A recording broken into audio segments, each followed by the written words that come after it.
25 কোটি গাছ আপনি যদি লাগান কয়টা গাছ বড় হবে আপনি জানেন না। কিন্তু আমি আপনার আজকের রিপোর্ট বলি যে খাল খনন করতে গিয়ে শুধু শো অফ, খাল খনন করতে গিয়ে 200 বৃহৎ বৃহৎ গাছ কেটে ফেলা হয়েছে। আমার কথা বুঝতে পারছেন? আপনি আজকের রিপোর্ট দেখেন। তাহলে এই বড় গাছগুলো যে কেটে ফেলা হইতেছে এটা কেন? কারণ হচ্ছে যে খাল খনন করতে যেতেছে তার দরকার ফুটেজ।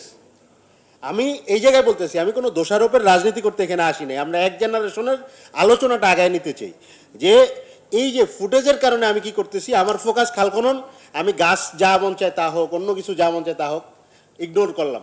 পরবর্তীতে আমি আবার গাছ লাগানোর প্রজেক্ট নিব, তখন আবার খাল যা মন চায় তা হোক, এরকম হবে। মানে বেসিক্যালি ব্যাপারগুলো কি হয়?